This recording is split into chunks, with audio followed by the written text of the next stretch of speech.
response to Monday's mass shooting here in the Kingsessing community. This breaks down into several parts, but the essence of it is this. This is really not my time to talk and talk and talk. This is the time for a lot of other people who are affected by what occurred and who work to try to make it better now as much as they can and to try to make it better in the future. This is their opportunity to talk, and it's their opportunity for the public to understand that an entire community does come together despite the horrific trauma of this nightmarish mass shooting. Someone back there, while we were getting ready, said the bullets don't care, but we do.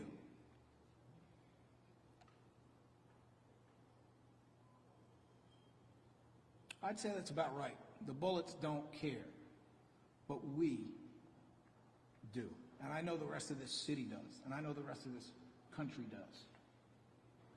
I want to identify some of the good people who are here today, many of whom will be speaking. We have ADA Joanne Pescator, who is the chief of the DAO's Homicide and Non-Fatal Shooting Unit.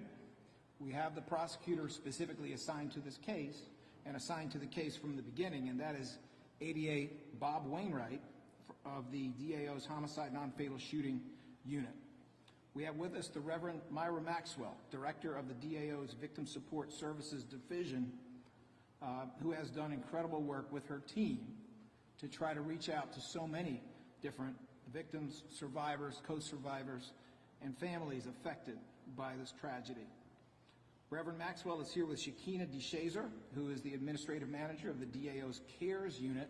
Now, the CARES Unit is the subpart of the Victim Witness Unit in the DA's office that is specifically tasked with working intensively with the families of homicide victims in the first 45 days. Just imagine for a second what it's like when you can't afford the funeral, what it's like when you feel that you're endangered, what it's like when all that grief is crushing you and causing health problems in your family. Just imagine what it's like to try to deal with all the immediate logistics and simultaneously try to find a way in the future to address your own trauma. Well, that's the kind of work that is done by Reverend Maxwell, Shakina DeShazer, and we also have Shalyn Harris, who is a victim witness coordinator specifically working in our Homicide Non-Fatal Shooting Unit and specifically working on this particular case. Aunt Brown, Anthony Brown. Aunt Brown is here for ABRO, that's ABRO, which is an anti-gun violence organization that works in schools. As you may know, a lot of juveniles have been affected very directly and indirectly by this, and we appreciate his work, appreciate his being here. We have several members of the DAO's LGBTQ plus liaison group, some of whom are also victim witness coordinators, and they include Kelly Burkhart, who is a victim witness coordinator in the DA's office. In addition to filling this role, we have Asa Khalif. Mr. Khalif, I mean, frankly, I shouldn't have to introduce him. He should be so well known to many of you for his remarkable work as an activist and in many other ways. We also have the wonderful Sappho Fulton and Micah Thomas here on behalf of that group. Our Sheriff, Rochelle Bilal, is here. Senator Sharif Street of PA Senate District 3, who has done so much with his colleagues in the Senate to try to address issues of gun violence and issues of prevention around gun violence, is here. We have Dr. Zaf Qasim, that's Z-A-F, next name Qasim, Q-A-S-I-M, who is a medical doctor and emergency physician from Penn Presbyterian Medical Center. He is here with registered nurse Stephanie Horton, also works in emergency at Penn Presbyterian Medical Center, and both of these individuals have come here to tell you what it was like to treat many of the injured in the emergency room on the night that occurred, and to speak more generally about the reality that their everyday situation is gun violence victims coming in for years. Dr. Qasim has been doing this work at Penn Presbyterian for 8 years, but he has been a doctor for 22 years. We have with us Vofi Jabatet, who is the executive director of ACANA, that's A-C-A-N-A, ACANA is the Africa Cultural Alliance of North America. The offices of ACANA are very close to where this incident occurred, and Vofi is very well known. Some call him the mayor up here, the mayor of that neighborhood anyway. Vofi is very well known and played an important role here in assisting the DA's office in reference to one of the homicide victims, who is the son of an immigrant from Africa. He is present. We have Reverend W. Lonnie Herndon, senior pastor of the Church of Christian Compassion, who has collaborated with us many times, and among other things, is providing assistance to one of the families to deal with one of the most traumatic aspects of the aftermath of the shooting. We have Imam Kenneth Noordin of the Philadelphia Masjid, whose anti-gun violence work is constant. And we have the Reverend Dr. Sean James, senior pastor here at the Salt and Light Church, which is our host. In the back at this time, we also have Josephine Wama, and we have Jasmine Wama, who are the two sisters of one of the homicide victims. If they are able, they will be speaking today. And if they are not able, you will understand the reality of what they're up against. So let me just say a couple words, because it really should only be a couple words before we hear more from community. As many of you are aware, there were a lot of people who came to the scene of this crime yesterday within several hours of the shooting itself. My office at that time had fully deployed our CARES team, our victim witness coordinators team, who immediately got in contact with the families of all of the victims of this shooting, with the exception of the one young man who had not been identified at the time. As soon as he was identified, they kicked into gear to address that. While we were out at the scene yesterday, we were accompanied by Leader Joanna McClinton, who is the Speaker of the Pennsylvania House, Representative Jordan Harris, who is essentially her right hand, the number 2 in the Pennsylvania House for the Democrats. Councilmember Catherine Gilmore Richardson was there. Councilmember Jamie Gauthier was there by phone. She was actually a couple thousand miles away, but wanted to know everything that was going on, and we were in close contact. Vofi Jabata of ACANA was there as well. Reverend G. Lamar Stewart was there as well. And we were all struck by many things, but just one of those things was the bicycle, which is still there. I don't know if you saw it, but right at the corner where this all went down yesterday, 24 hours ago, actually 28 hours ago, there was a small bicycle, looked like a child's bicycle, which was sitting on that corner.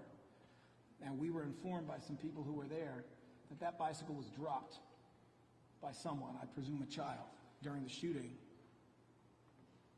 Hours later, nobody had touched it. Nice little bike. Hours later, nobody had touched it, as if they all felt they couldn't, that it was a memorial. It was some kind of a silent memorial. Well, it's there now. It's been moved a few feet. Maybe somebody came along, some child came along and moved it, and somebody else told them to put it back. But it's there now. And I think that fact, the desolation on those streets, the absence of cars, the absence of people, the curtains closed, the doors locked in that neighborhood, and also the comments from neighbors, the ones who did come out, about how close they themselves came to being shot and killed. Thank goodness I didn't go get that bag out of my trunk right then, because those are the kinds of things that we heard.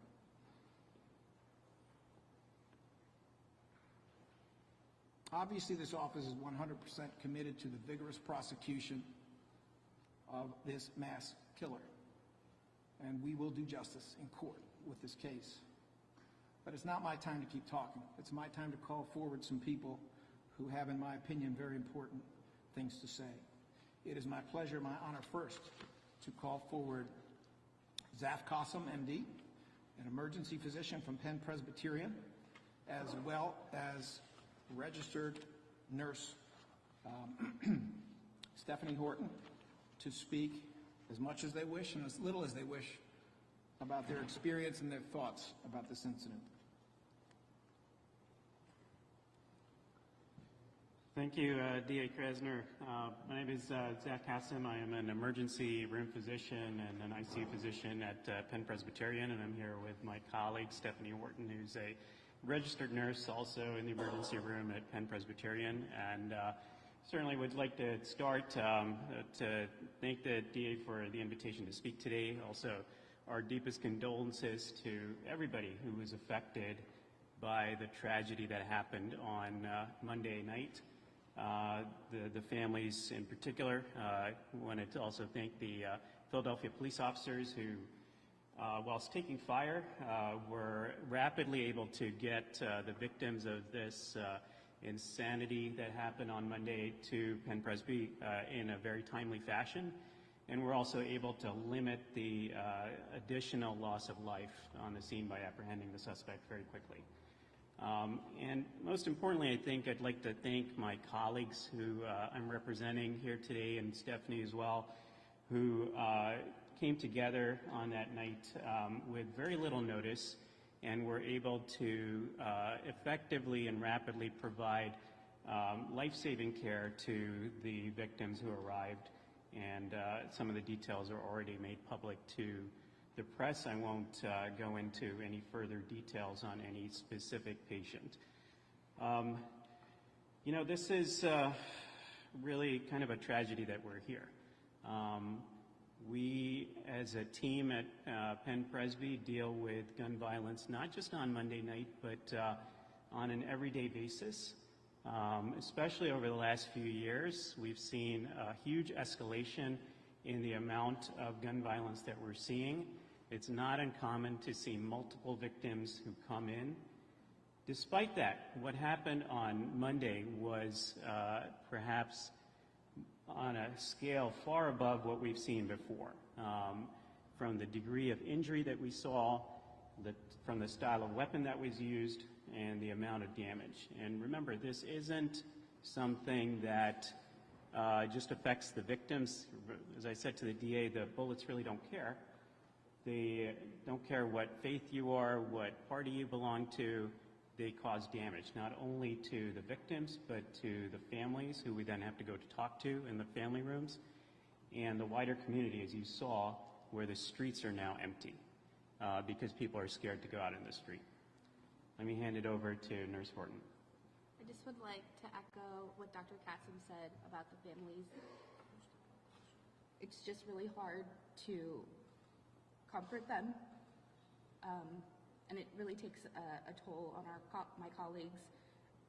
And to go through this, like Dr. Kassem said, very frequently, it just doesn't get any easier.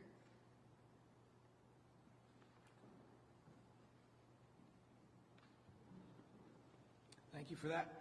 Thank you for the work you do, and thank you for highlighting what the police went through with this horrifying incident where they were the ones scooping up victims with no cover while shots were ringing out, and then working all night, and then coming back with no sleep or almost no sleep the next day.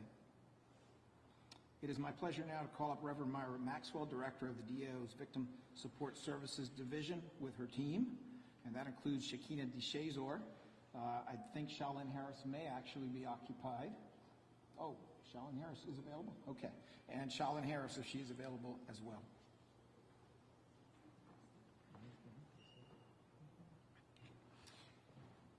Thank you, DA Krasner.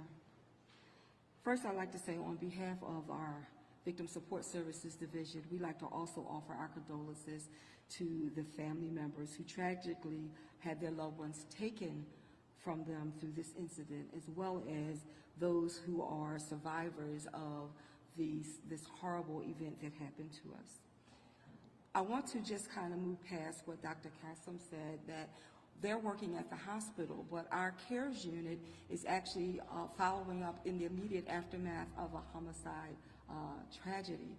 So our teams are activated by our manager, who's not up here with me, but she is in the audience. They're activated, and once they're activated, they are deployed to either the hospital or to the location where the tragedy occurred. Our team was able to pull two teams together to go out to speak with these families to make sure that they are offered services immediately in the aftermath of this homicide death. Unfortunately, we have to do this quite a bit here in the city of Philadelphia, and we hope that we won't have to do that so much. So we're looking one day that you all can put us out of business. However, in the immediate aftermath, there are so many issues that families have to deal with. We're there to not just offer the immediate support, but to make sure we help them to navigate the numerous systems that they have to navigate. That could be assisting with funeral expenses. It could be helping them to obtain counseling support or any other types of services. Because once there's a loss, there are many people impacted, as we've heard here already. So we have to consider there are children involved, there are other family members involved, there are neighbors involved, and the community. And our office is offering what I like to call it a continuum of support, because not only is our CARES unit out to be deployed in the immediate aftermath, but if there's an arrest in the case, our homicide victim witness coordinators, as well as our non-fatal shooting coordinators, are there to support the family through the criminal justice process. There's also another component because we also work with community-based providers. So not only are we working alongside of our community-based providers, but we're also making certain that the community is cared for. Because in the aftermath of a tragedy such as this or any incident, the community is absolutely impacted. So the trauma is going from not just the family to the community, even to those who are providing the service. We are impacted by this as well. So our continuum of services, again, reaches out to not just the immediate family, but also to those people who are impacted in the community, as well as those who are serving. So we do have information on some of the other organizations, including our network of neighbors, who provide trauma support to the community. So we have reached out to these organizations already to make sure that we are touching every single aspect of this particular traumatic event. Thank you. Thank you so much. It is now my pleasure to call forward Asa Khalif to say a couple words on behalf of a whole team who are here, which is the DAO's LGBTQ plus advisory committee. As wonderful as his speaking is, it should not be necessary, but you know, there are some people for whom hate is a full-time job, and if they can stay away from the facts and talk about nonsense, that's what they're going to do. We will have more to say about this if there's any need to say it, but there really shouldn't be. Nevertheless, I call forward Asa Khalif. Thank you very much, Mr. District Attorney. We are members of the District Attorney's LGBTQIA Advisory Committee. We have done wonderful work within our community in educating the District Attorney's Office and connecting them with our community. It's the first that has ever been done in the District Attorney's Office, and we are very proud of the success that we've had moving forward. I'm not going to take a lot of time because we have some pressing issues here. First and foremost, we'd like to give our deepest condolences to the victim's family. We want to lift the victims up in our thoughts and honor them. Even though they died in a tragic way, their lives mattered. And the impact of the community. This is a community that we belong to. We used to live, some of us lived in this community before we moved to other communities in Philadelphia. It has impacted us. We have family members. So it's a triple effect. It just doesn't stop with the shooter being arrested. There is a triple down effect, and it affects all of us as a community and keep us all as a city in our prayers. I want to discuss very briefly, because there is a nasty, violent, in terms of verbal and written words, spewed by the conservative press regarding the shooter. There are certain pictures that are circulating. Some of you may be aware of those pictures. Have the shooter in one picture as male, and other pictures dressed in female attire or female outfits. They have used those pictures to attack trans people, and particularly trans women of color, which are extremely vulnerable to violence in our community. I want to set the record straight because language is extremely important when we're talking about anything dealing with violence in trans community. The suspect or the shooter has not identified themselves as trans. They have only identified themselves as male. And that's the language that will be used until further developments if they change that type of language. But the language that is spewed out by the conservative press is violent and is dangerous and is targeting trans women of color. It's rallying the community to be violent. And we're better than that. We're better than that. We have our trans women and our trans men living in these communities, working, thriving in the communities. They are not killers. They are the most vulnerable to violence. They want to live their lives, and they have every right to do so. And we will not allow conservative bigots to use that type of language to attack trans people. This is about someone who used violence to hurt and harm our city and our community. And I'm sure they will be punished to the fullest extent of the law. But we will not allow trans women, and trans women in particularly trans women of color, to be the scapegoat for bigots. There is no room for that. We will not allow it. Thank you.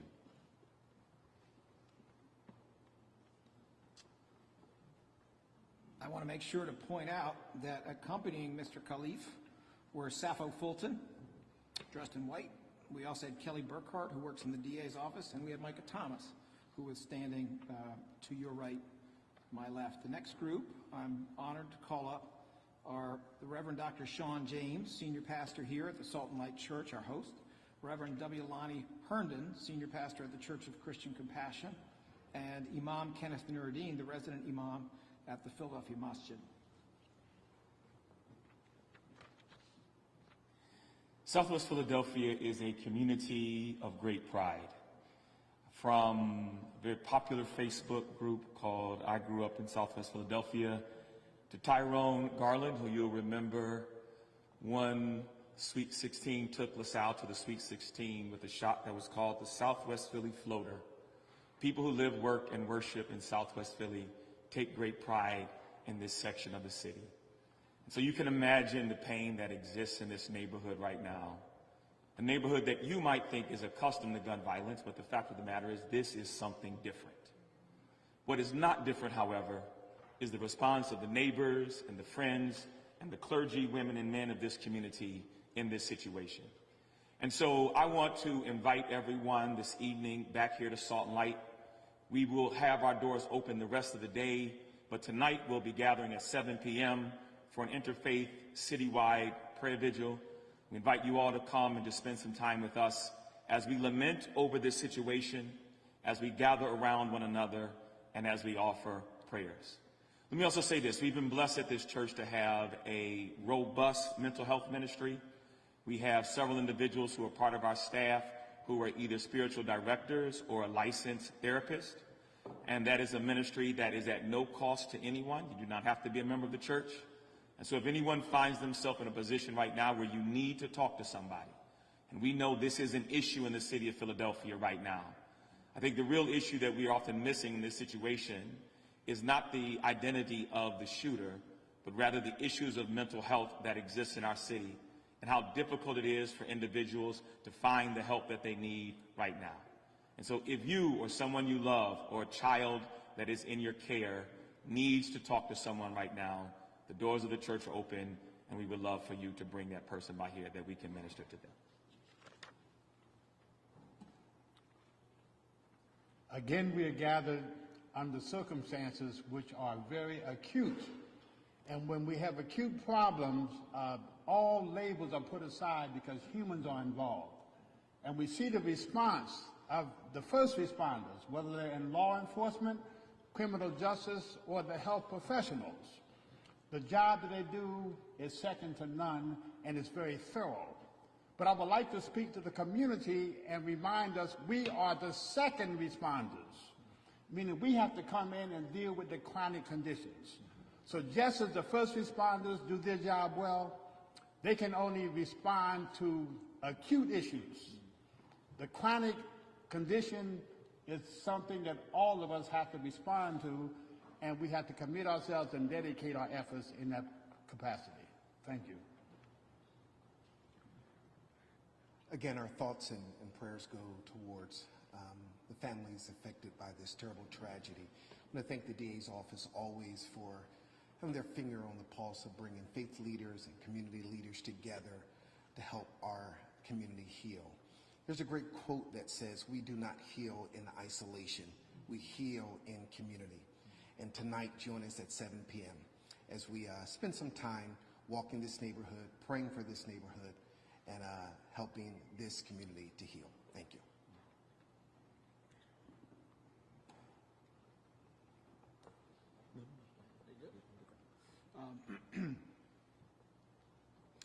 That was really concise for clergy. I'm very, very impressed. You got the right ones. And thank you for that. It is, you know, lawyers say they're going to write a brief, but it's never brief. It's the same idea. Anyway, it is now my pleasure to call forward Vofi Jabatet, who is the Executive Director of ACANA, A-C-A-N-A, that is the African Cultural Alliance of North America. Mr. Jabatet. Thank you, Larry Krasner, DA. And first of all, want to extend our appreciation and gratitude to the 12 police district and the police officers that immediately put their own lives at stake to bring this situation under control immediately. We were here on Sunday and with Jordan Harris, our district representative, and Joanna McClinton. Well, I want to leave this platform with one message, and that is what happened in Southwest Philadelphia, 56 and Chester is not isolated to 56 and Chester. It's a national issue. For people to think that we will be scared to live our life and work on 56 and Chester or Chester Avenue, tell those who shoot randomly, tell those people who come after people who don't harm them but they want to harm others, that we will not be afraid. We will continue to build Southwest Philadelphia based on those models that all of us have accepted. I want to make sure that I am not only speaking for the African and Caribbean immigrants that live in here, but for all of the folks that call Southwest Philadelphia their home. We speak with one voice. We are planning for to unify our community. We have Aracana, we have therapeutic services across the road. We have therapeutic services. I also speaking on behalf of the Wama family, and I've been working with them since then. And we will be, tomorrow at 10 o'clock, we will be, based on the DA instruction, we will be meeting as a community to structure what is it that we'll do to heal our community quickly. And I just want to say we're not afraid. Thank you, Mr. Jabatet. It is now my pleasure to introduce two of Philadelphia's greatest defenders when it comes to public safety, when it comes to the prevention of crime, and also tip my hat to a couple who could not be here today. We have with us Rochelle Bilal, our sheriff. We also have Senator Sharif Street. I don't even want to compare them. I don't think there's anybody who's really done more to try to see what we could do at both the local and statewide level to improve Philadelphia's situation. I do want to mention Senator Vince Hughes, who could not be here today, but has played such a vital role, and Senator Nikhil Saval, who wanted to be here, but is doing what any good parent does, which is making sure that his family is safe and sound and well cared for. I also want to tip my hat to our upstate brother in the Senate, and that is Senator Costa. There's many others I could recognize But these are all people who work all day, every day, to try to improve things for Philadelphia, both in terms of enforcement and prevention. As you may know, there has been a community out there very vested in the prevention of crime. They have, among other things, been interested in an idea that was first published in the Inquirer, or at least the basis for it came in the Inquirer, referred to as 57 blocks. I don't know exactly what these two leaders are going to tell us, but I know it's going to be important, and therefore I call forward Sheriff Bilal and Senator Street.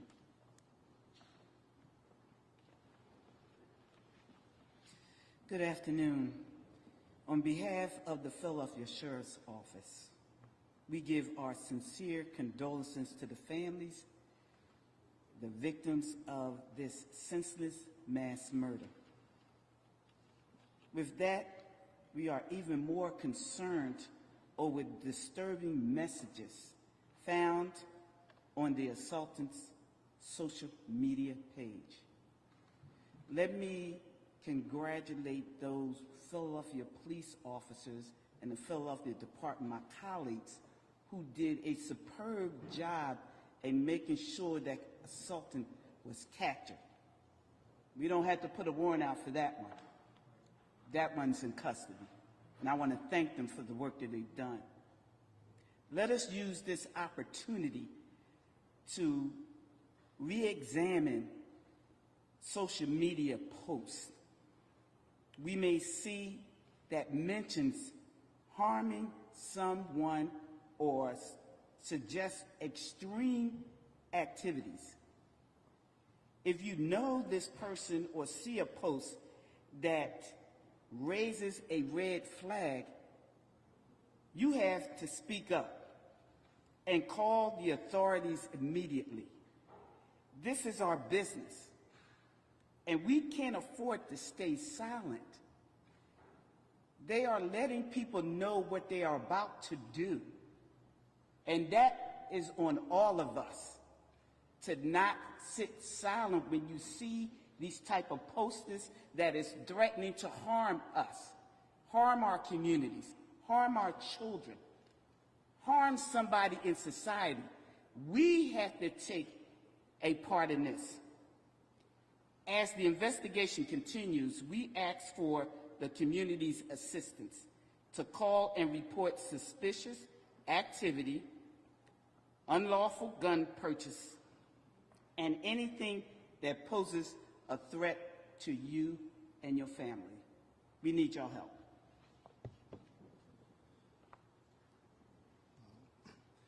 Thank you, Sheriff, District Attorney, all those who've worked on this. 2 years ago on this day, on July 5th, 2021, I was standing here because there had been a mass shooting on July 4th, 2021, in which Saladin Mahmoud Lala, our nephew, was killed. Standing here full of cameras, shooting on 60th Street, not on 58th, 2 blocks away. And my wife was bursting into tears, and for the first time ever, I burst into tears on camera. Since then, the Pennsylvania General Assembly has failed to enact responsible gun laws. You can still buy an AR-15, which was used in countless murders over and over again. We still haven't passed background checks. The House passed it, but my colleagues, Republican colleagues, let's be clear, in the Senate still have not called that to a vote. The reporting of lost and stolen handguns still is not available, which only targets straw purchasers, does nothing to individual. Red flag laws, safe storage, I could go on. It is absolutely ridiculous. And the only thing that could have made sitting there and looking at this worse was then I watched the mayor of Baltimore talk about the fact that there was a mass shooting there and that almost all of the guns used in mass shootings in Baltimore are purchased out of state. And I guess what? A significant portion of those were also purchased in Pennsylvania. And I realized our failings in the General Assembly are probably not just responsible for mass shootings here in Philadelphia and throughout the Commonwealth of Pennsylvania, but also responsible for shootings in all the states around us that have stricter gun laws. And what have we done recently But the one thing that we had started to do was fund violence prevention groups, something that has in a very modest way started to erode the crime prevention, what's going on. And we passed a budget out of the Senate that cut violence prevention dollars $65 million below what the governor proposed and what we did last year. It is an absolute atrocity. The budget process isn't done in Harrisburg, and I'm saying this as a family member of someone who died, who can understand what folks are going on. It is an absolute outrage that we would be advancing a budget that cuts violence prevention dollars while we do nothing about the flow of illegal guns, while mass shootings continue to move forward. I said when I stood in front of you, when it was my family member that was laying dead, among others, was not the only person killed that day, unfortunately. I said, we're standing in the church, people always offer their thoughts and prayers. The book of James says, faith without works are dead. And to my colleagues in the General Assembly and in Congress who want to offer faith and prayers to the victims of families and do nothing about the problem, to you I say your faith is dead if you will not do the work to deal with the issues. The victims of families want to see us do something, not just give empty promises and fake prayers.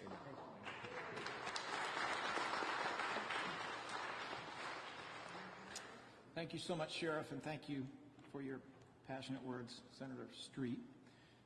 It is now my opportunity and pleasure to call up ADA Joanne Pescator, the Chief of the Homicide Non-Fatal Shooting Unit, who supervises ADA Bob Wainwright, the prosecutor who has had this case from the beginning, and I expect will have this case until the end. They will be providing specific information about the case. If you have any questions, please hold them. We are going to make sure that you all have an opportunity to ask questions when we get to the question and answer phase. There will be a couple speakers speaking together after ADA Pescator and Bob Wainwright, so I appreciate your patience. Good afternoon, everyone. My name is Bob Wainwright. I'm the Assistant District Attorney assigned to the case. Good afternoon, Joanne Pescator. I'm the Chief of the Homicide Non-Fatal Shooting Unit in the Philadelphia District Attorney's Office. And I just want to start off by stating what others before me have said. My condolences go out to the families of the 5 murder victims. Lasheed Merritt, who's 20, Daimir Stanton, who was 29, Ralph Morales, who was 59, Dejon Brown, who was only 15, and Joseph Wama Jr., who was 31. I also like to send my condolences to the family members who were hurt and survived. Ms. Brown, Octavia Brown, who was driving in a car with 3 of her children. She suffered a serious injury to her eye from glass. Her twin boys in the back seat, one of them suffered injury from the glass, and the other suffered gunshot wounds to his leg. And her 10-year-old daughter, who was not struck, thankfully, but was in the passenger seat next to her, as well as the surviving complainant, the one person who was struck by bullets, who was not in that car, who survived, who was only 13 years old. I'll just, the defendant in this case had an AR-15 assault rifle, and as it's been said already, I mean, the police work on this case was just absolutely incredible from the very beginning. The fact that they cornered this defendant before he could take more lives is absolutely remarkable and showed incredible bravery by the police officers. And then I got a phone call from ADA Pescator, my boss, shortly after the incident, saying that this was going to be coming down the pipeline and to just be ready. And then I got a phone call later that night, after midnight, by Detective Scally, who's not the assigned, but Detective Scally is an amazing detective in Philadelphia, and he was drafting the search warrants both for the defendant's home and also the home of the Joseph Wama, who had been found after the other 4 decedents had been already found and the scene had been processed. And then the assigned detective, Detective Orlando Ortiz, who I've had the fortune of working with before, who's an amazing detective as well. And I just am thankful that we've got such great detectives and police in this city.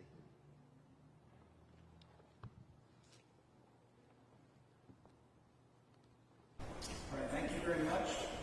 Obviously, both Amy Wainwright and Amy Pescator will be available for questions. They may not be able to answer all of them, but they will certainly be able to answer some of those questions.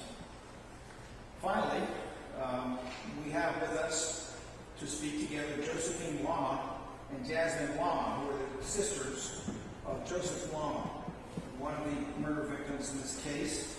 Josephine is the twin sister of Joseph Lama, and Jasmine is also their sister. So we ask you please understand the sensitivity of the situation and respect. That is something I know you will all deal with. Josephine Lama and Jasmine.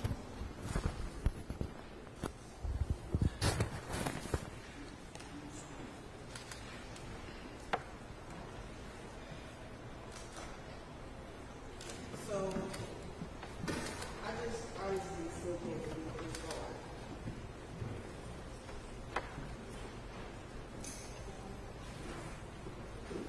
I still can't believe that my brother is gone, and I just don't understand why this happened. Like, he was a kind soul, he was nice to everyone, he was good to everyone. He got on me about having grace with people, and one thing I really love and admire about him, he had a great sense of humor, and I'm just waiting for him to say, hey, this is a prank, but it's just like, it's hard to wake up from this. I don't understand how someone could just do that to my brother. Like,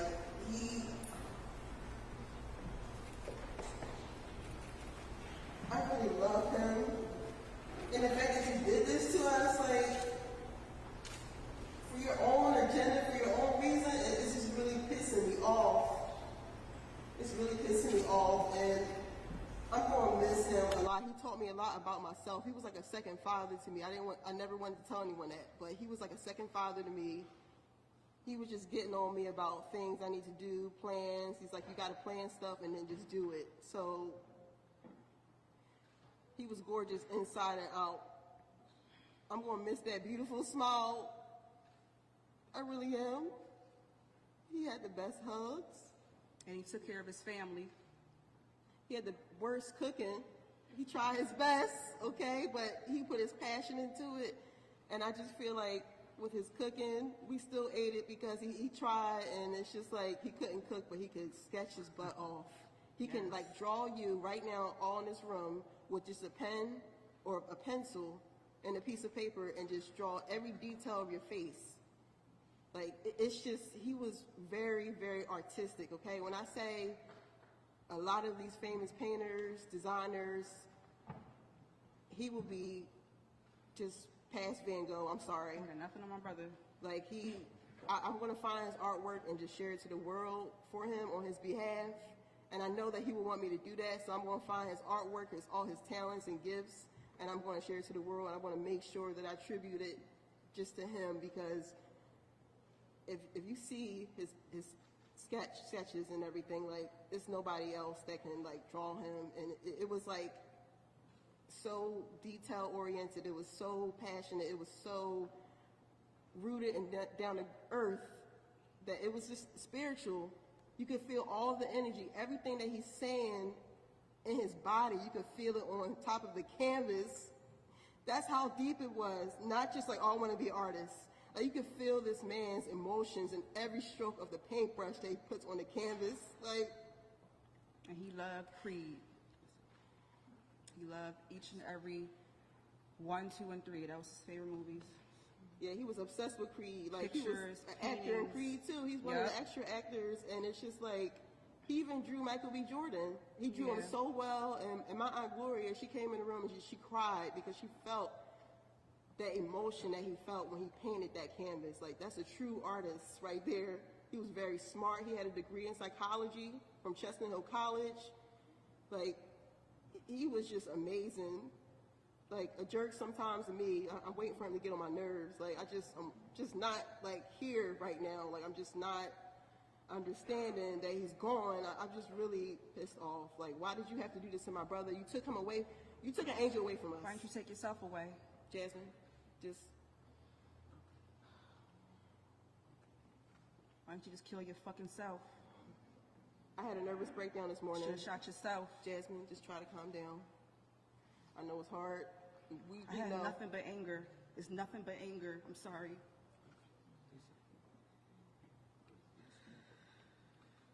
You killed the wrong person. You killed the wrong man.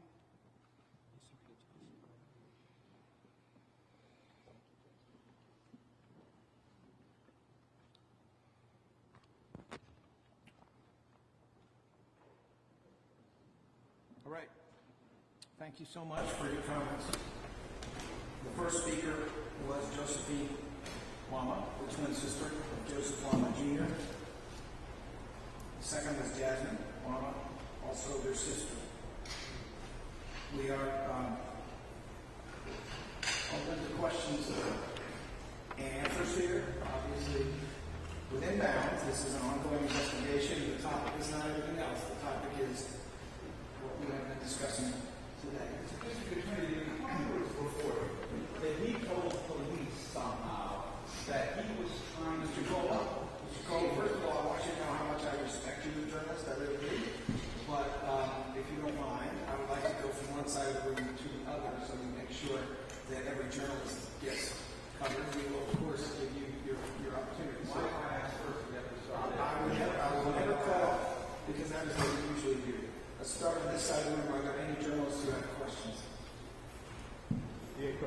Yes, I have a question. Yes, please. Can you identify yourself, please? Yes, Maggie Kent with Channel 6 Action News. Thank you. The question is twofold. Number one, there's a report coming out that this individual, this shooter, told police that he was doing this or acting in service to help prevent future gun violence. Can you speak to that at all and the motive behind this shooting? Secondly, Sheriff Bilal mentioned social media posts that may have indicated that something was on the radar with this person before the shooting took place. Can you address what those posts are about? And Sheriff Bilal mentioned if you see something online, but how can that really be policed? Okay, so that I understand, Ms. Kent, your second question is about social media. We're not going to comment on social media at this time because the investigation is ongoing, especially with reference to any thinking or any motive that may have been behind what we all recognize now was essentially a random shooting. It was a shooting of people that the defendant did not know, and it was a shooting of people who, in many cases, did not even know each other, despite being from the same neighborhood. So given the ongoing nature, we're not going to talk about social media. I have to apologize. Can you ask me the first part of the question again? The first part of the question is there's a report coming out now that this individual, this shooter, told investigators that this was part of a larger plan to help prevent gun violence in some capacity or shine a light on gun violence. We're not going to comment on all the specifics of the investigation. Certainly, a number of news outlets have raised the possibility that there may be mental health issues. If there are mental health issues, those are normally addressed by expert examinations that are ordered by the court during the course of the prosecution. That has not been ordered yet, although I expect that it will be. Is there another question on this side? Yes, sir. Could you tell us what was found during the search? And Mr. Petrillo, can you identify your outlet? Matt Petrillo, CBS News Philadelphia. Can you tell us what was found during the search of his home? I'm going to defer, I do know, but I'm going to defer to ADA Pescator and ADA Wainwright to the extent they can. You mean the search of the defendant's home? There was a 380 caliber handgun. There was also ammunition, .223 ammunition. There were live rounds that matched the ammunition found at the scene, 42. Actually, the main scene was 42 FCCs, .223, and then there were additional FCCs located at Mr. Wama's residence later on. In addition, there was a will that was dated June 23rd in the defendant's handwriting. Could you describe what was in the will? I'll just add that in addition to the AR-15 that the defendant had on him when he committed these atrocities, he had an additional handgun, a 9mm handgun that was actually a ghost gun, not traceable. That gun does not appear to have been fired during the rampage. Only the AR-15 was used, but he did have a second gun on him. Could you describe what the will said? No. I don't have that information. Did it mention carrying this rampage out? No, not to my knowledge. Okay. And were there any other suspects apprehended, or will any more suspects be taken into custody? There was a suspect that was taken into custody initially, and that suspect was released. And the circumstances surrounding that individual were, as it turned out, somewhat straightforward. That individual lost his brother, who was one of the decedents. That individual had a gun on him that was legally owned and possessed. And when his brother was shot, and he saw that his brother was shot, that individual fired 7 shots in the direction of the defendant. Thank you.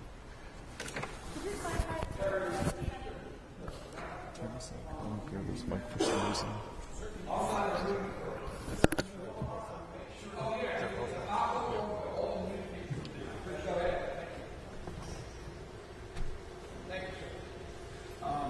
All right, well, I am now blessed with a list of people, and therefore it becomes a little bit easier to manage a series of questions. Mr. Cole, you have a question. Ms. Pescatore, do you know what was in the will? You read the will? Mr. Cole, I have not read the will. It's an ongoing investigation, and I wouldn't want to divulge what was actually in there, even if I did know. The shooter, you talk about somebody who's licensed to carry, who shoots 7 shots at the accused here. Does he hit him at all? Where No, those shots come he from? does not. He does not hit him. No, he was released. He has a permit to carry, and he had a lawfully owned firearm. He was not charged. The accused here has a 2004 conviction carrying without a license. Does that have any impact here? Any impact on him carrying these guns? Well, he would legally not be able to have a firearm based on the fact that he does have a conviction. However, he would not be 6105 for I believe the conviction back in 2004 was only a misdemeanor. So he was not charged in this particular case with a felon not to have a firearm.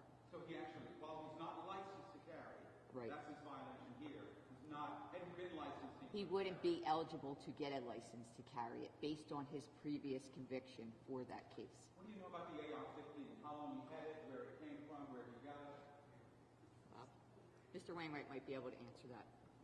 I don't have that information yet at this time. I'm meeting with the detectives later on about that. Okay. Do not fear. I will get to everyone, I promise. All right. Tasani Veshpongsa. Please, I apologize if I got your name wrong. From AP, Associated Press. Do you have any questions or no? No questions? Okay, thank you. Adam Fox from CBS 3. Adam Fox?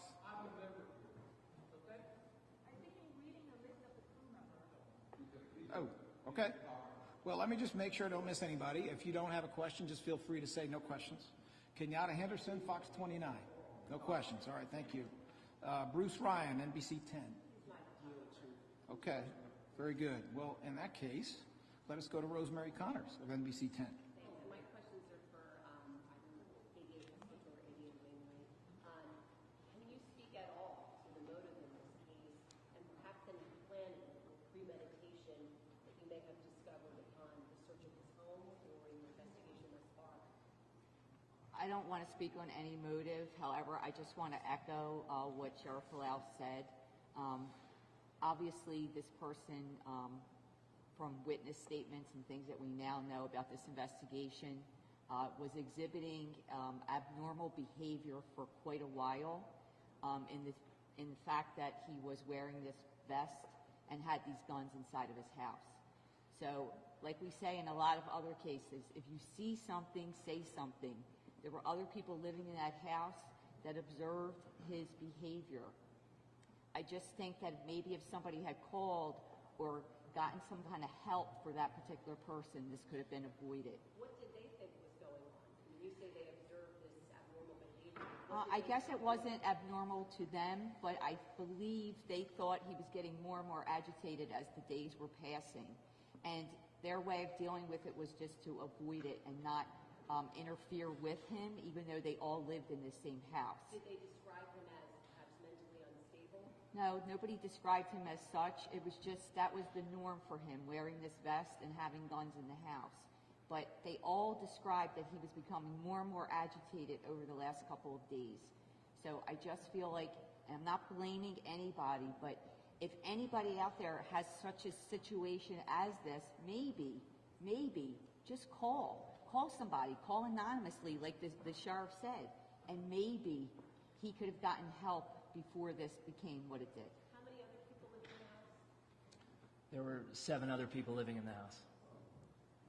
More and more agitated in the last, the days leading up to the shooting? That's what at least one of the people who lived in the house described him as becoming more agitated recently. Those are the words, recently. Did he tell you what he was saying? Was he speaking to them or talking aloud, talking to himself? No, I think just by what he was doing that they were able to witness that it was becoming more and more over time. Like what? So, What was he doing? I don't want to say specifically what they said. However, I just want to echo what the sheriff said. If you see something like this or somebody in your family or in the neighborhood, call somebody before something like this happens. Because people are aware of these things. If we just have people reach out, call the police, call 911, call somebody to get help. Is he wearing a vest and also showing a gun? Is he walking around the neighborhood with a weapon? Mr. Cole, I think I can answer that question concisely for you. He was wearing a vest, and he was carrying a gun when he was walking around the neighborhood when he did the shooting, and it was not the first time he wore a vest. Senator Street has a comment on the prior question about this bizarre behavior.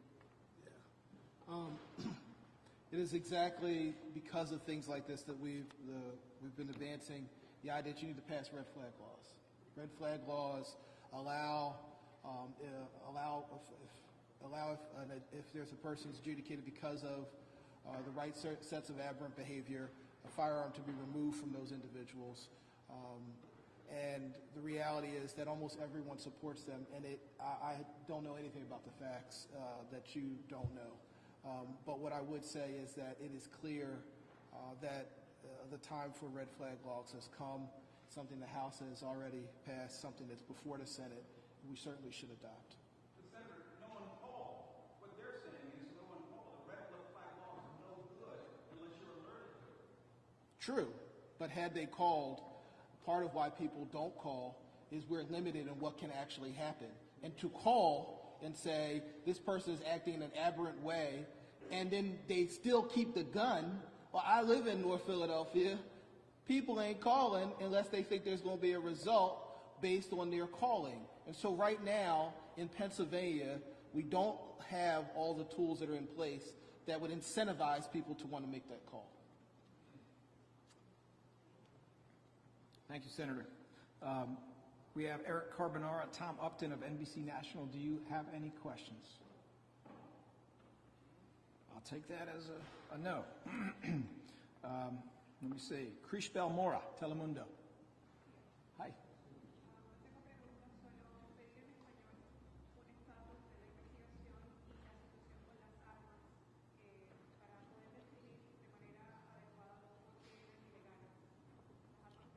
Okay, I heard the last part of that, but the first part was la situación de qué?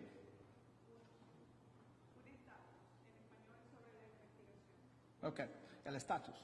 All right, el estatus de esta investigación es que continuamos con la investigación. Tenemos el tipo que disparó y mató a tanta gente en la cárcel y tenemos cargos de homicidio en contra de esa persona, pero continuamos con la investigación para averiguar, por ejemplo, de dónde vinieron las armas que él usó y también los motivos que podía tener a base de más información.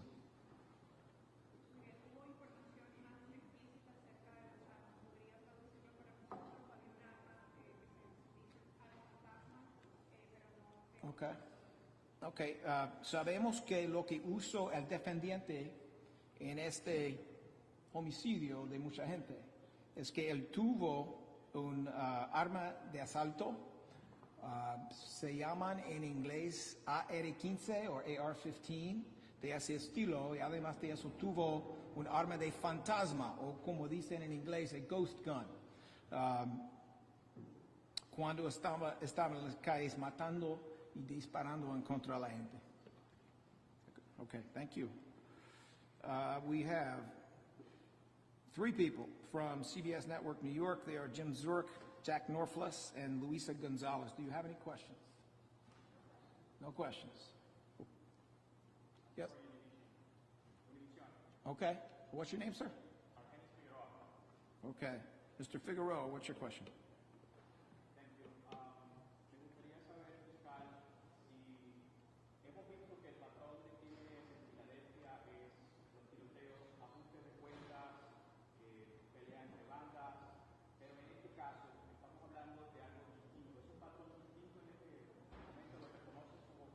Sí, señor Figueroa, tenemos aquí un patrón distinto y ese patrón sería de matar y disparar en contra personas que el defendiente no conocía, no tuvo nada que ver con ellos. Ellos no hicieron nada sobre él, no se conocieron. Y igualmente, las víctimas no se conocieron. De ese modo es distinta de los tiroteos que vemos que pasan entre 2 grupos que están de alguna moda luchando. ¿Algún comentario que tenga que decir sobre la reunión que va a tener esta tarde el alcalde con otra personalidad que van a hacer una nueva introducción de un litigio para controlar la violencia, tratar de controlarla? Nosotros entendemos que el alcalde y también Diana Cortez, nuestro city solicitor, es decir, el abogado sobre asuntos civiles que tenemos en la ciudad, tienen una reunión a las 3 hoy para discutir actividad en la Corte Civil para tratar de proteger a la ciudad. Yo les dejo explicar la situación, pero quiero darles gracias para luchar en contra del problema que tenemos aquí con tantas armas. Hay entre nosotros una mujer que se llama Miss Trapp, está a su lado, que me preguntó cuando entré aquí si sabemos ir a la luna, si podemos llegar a la luna, ¿cómo que no sabemos de dónde vienen estas armas? For those of you in English, Miss Trapp, who is a member of this church, on my way in said to me, if we can go to the moon, why is it we can't figure out where the guns are coming from? That's a pretty good question. Thank you for that question. And I hope it is something that everyone will be trying to address in detail, because the reality is we absolutely should be able to do that. All right, we have with us, let me see, we've been through the CBS Network folks. Ali Ippolito of the Philadelphia Inquirer. You're just here? Okay, with the camera. Got it. Yes, I'm sorry. Your name's not here. My apologies. Go ahead, sir. I have 2 questions. First, what can you say about how Clergy got his guns and his equipment? You had an AR-15, you had this ghost gun, you had a ballistic vest, a scanner. What can you say about how he got his equipment? And the other question I had is, the ADAs and the sheriff have both mentioned odd behavior, odd social reading of posts. Without going into motive, because I know you guys are saying that you can't go into motive, are there any examples that you can give of some of this odd, agitated behavior? Particularly because the public is being asked to, see something, say something. So what are some examples that people should be on the lookout for, and examples that this particular perpetrator did? Unfortunately, there's very little that we can say on this. The investigation around the source of the guns is not complete. It's not that I know and I'm not telling you. It's that it's not complete. And, you know, the reality is that everything about his record suggests that these were obtained illegally, and needless to say, ghost guns cannot be bought from a legitimate source. The parts are sourced and then they're put together, and the minute they're put together, they are almost always used for criminal purposes.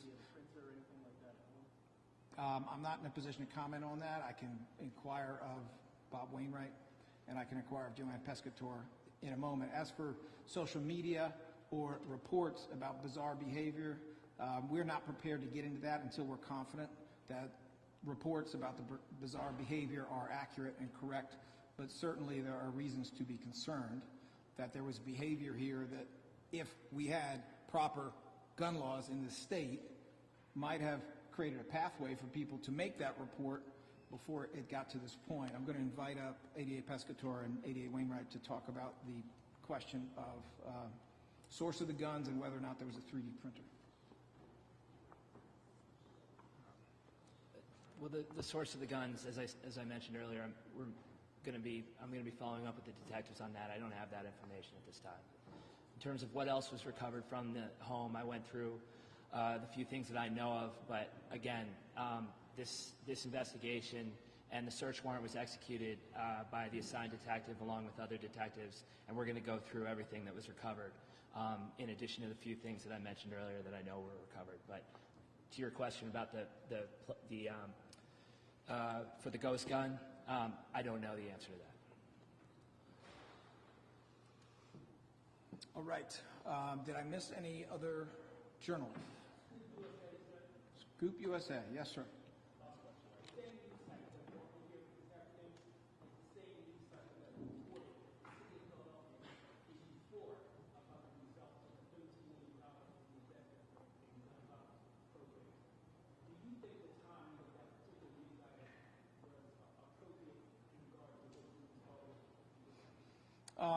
Well, you know, I don't particularly want to comment on that. I don't know if there's someone else here who does. Senator? No euphoria in government about crime prevention dollars. We need more. Certainly is good that we've advanced some. The budget cuts that have currently been proposed are not good, and I think it is ill-placed to say that there is euphoria about what's going on. Certainly, people are happy that some of the money that has been invested has had some positive results. There's too much shooting, there's too much violence, there's much work to be done.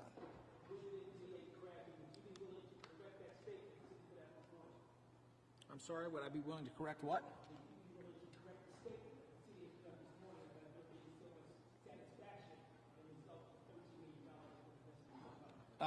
It's not my position to correct statements that are made by the mayor, nor is it his position to correct mine. I can tell you, though, that there's a press conference happening at 3 o'clock, and perhaps that's a question that could be addressed to him. All right, I thank you all for being here. There are a few of you who are not regular press who had a couple of questions. There was a gentleman over here who wanted to ask me a question. He's a member of this congregation. I will stay late, see what I can do. And I know that Ms. Trapp, who had that wonderful question, would like to say a word. So for those of you in the media who got to go, I understand. And for those of you here who got to go, I understand. But I am going to give Ms. Trapp a chance to make the last word.